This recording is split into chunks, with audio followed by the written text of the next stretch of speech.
Hey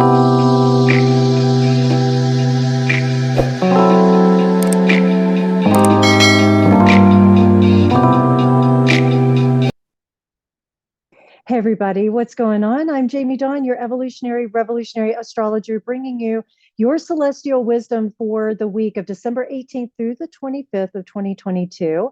We only have 2 more weeks left of this calendar year. However, I just want to put a little pin on the map and a perspective, if you will, for the way in which we view time.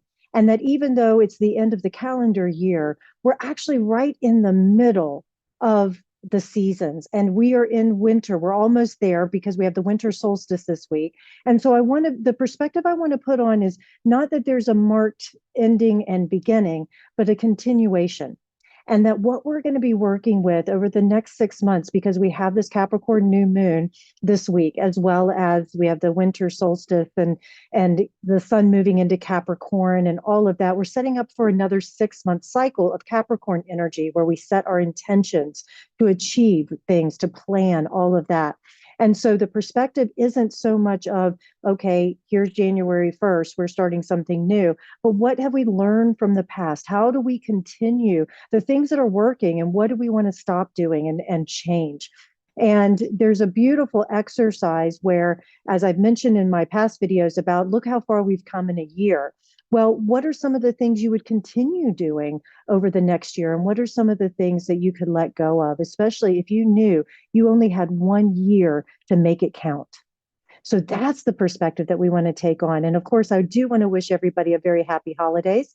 And I know that it can be a mixed bag, especially if we're missing loved ones or we're feeling a sense of disconnect from wanting to be with the people we really want to be with and we can't, and all of that. But if we can use this time as a chance to reset things. It's a beautiful opportunity to be able to become the love that each and every one of us are. That is our true nature.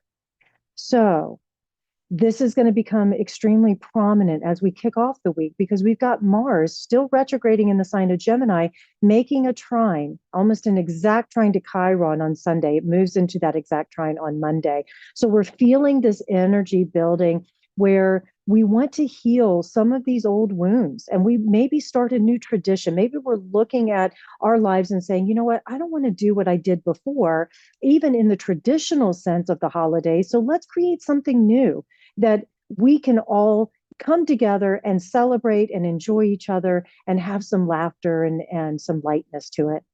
This is also a time where we're going to be looking at compassionate action. So what I mean by that, it means that we're not dismissing bad behavior, and that the action we take is out of compassion, not just for someone else, but for ourselves as well. And we may be really driven to heal some of these old wounds. And that's where the new traditions can come in. And, also, we've all been through some big experiences over the last year. So we may be looking at ways in which what we've learned from those experiences can be translated into teaching and helping others. And Chiron can really teach Mars energy. So if you have a heavy Mars emphasis, like an Aries rising, Aries moon, Aries sun, or Scorpio also, because Mars traditionally rules Scorpio, that this gives you a chance to be able to calm down, express your energy in a deeper, more creative time. So use the energy Sunday, Monday for creation, for getting into that being place. Because remember, Mars retrograde has a softer energy. It's more internalized. And so when it's in Gemini, it's all those thoughts, all those ideas, all the discussions and connections and the learnings. And let it be really gentle here with Chiron.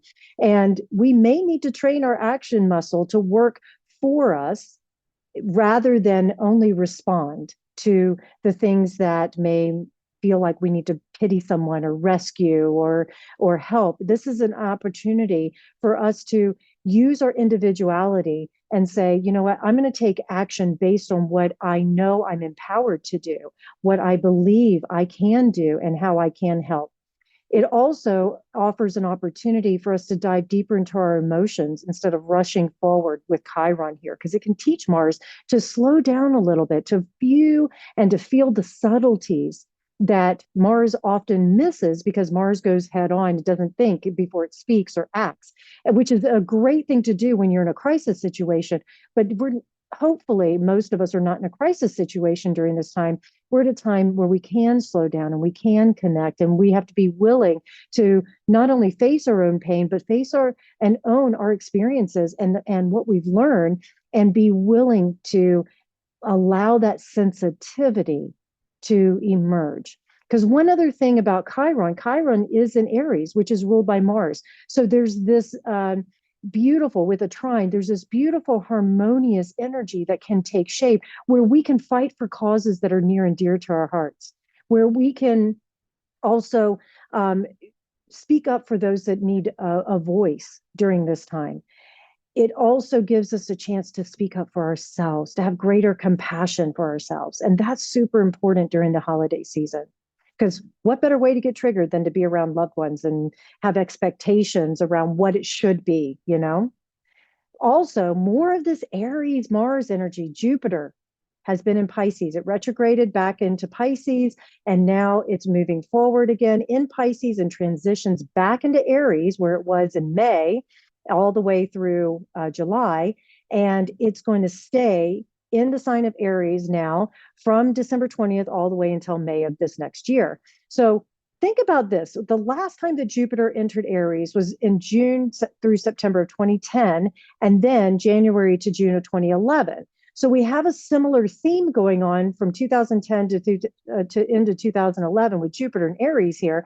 Think back around those themes. What was it that you were maybe calling in more independence, maybe making some sort of bold move, finding more confidence? So if you've been holding back a little bit, now's the time where you can start to feel that energy. It may not happen exactly on the 20th of December, but over the next 6 months, you may start to feel more assertive. You may start to feel a little bit more confident. And this is great when we're trying to achieve things, because again, we've got this winter solstice in Capricorn, and Capricorn loves to achieve. It loves to get results. It likes to move mountains, if you will, in order to make things happen. So even though these two naturally square each other, the signs of Aries and Capricorn, those squares create enough tension. Aries, Jupiter gives us enough confidence and boldness to take the action necessary in order for us to achieve and go to places where a lot of people aren't willing to go. So if you have felt like there's been no motivation, or there's been sort of this, you've been waiting for others, now's the time where you start to go, it doesn't matter what other people do or don't do.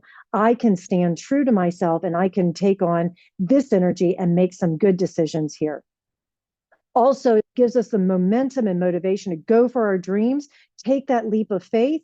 So use this new moon energy, the sun in Capricorn, the moon in Capricorn, use this energy to create the intentions of what is it that you could achieve on your own. Not saying you don't include others, but what is it that when you look at yourself and all the things that you want to accomplish throughout the next couple of months, what is it that you can do for yourself? Also, with that sun in Capricorn, this winter solstice, we're going to be motivated by our achievements, energized and inspired by more serious topics. This is where relationships get even more traction on creating more future, more serious commitments, and being able to also go within, offer gratitude and wisdom for yourself and all that you've been through, wisdom and gratitude to those who have contributed to your own maturity and your own growth. This is a maturity time. We have Venus in Capricorn trining Uranus also on Thursday, right after the sun moves into Capricorn. This gives us maybe some sudden abundance, some form of being able to put some practical use into our lives and ways in which we can build more of our future, complementing that Capricorn new moon. This is our second new moon in a row that fall in 1 degree. So the next 3 new moons also follow that. Think about this 1 degree. It's all of these synchronicities. These are ways in which we get to pay attention. The number 1 is all about new beginnings. The new moon is about new beginnings, a new cycle. This is something new that we're welcoming. And it's important that we allow that to be magnified by our intentions. It's powerful planning time. Also, Think about strong bonds that can be formed during this time. There's a sense of letting go of the past and to build this bright new future. We have Mercury also in shadow because it retrogrades on the 29th. And so when that happens, conversations, decisions from our past come back to be revisited so we can put them to rest. There's a lot of finalities that can happen during this retrograde time, as well as during this Capricorn season. We're in this for the long haul. So really stay determined. Don't give up no matter what you do. It's important. And Christmas Day offers us some very powerful connections, conversations, and opportunities to share our love and our light with each other. All right, you guys, I really hope this helps. Please like, subscribe, share, comment. Come find me at jamiedawn.com so that I can connect with you individually. And just know how much I am wishing you and your family a very happy holiday season. Take care.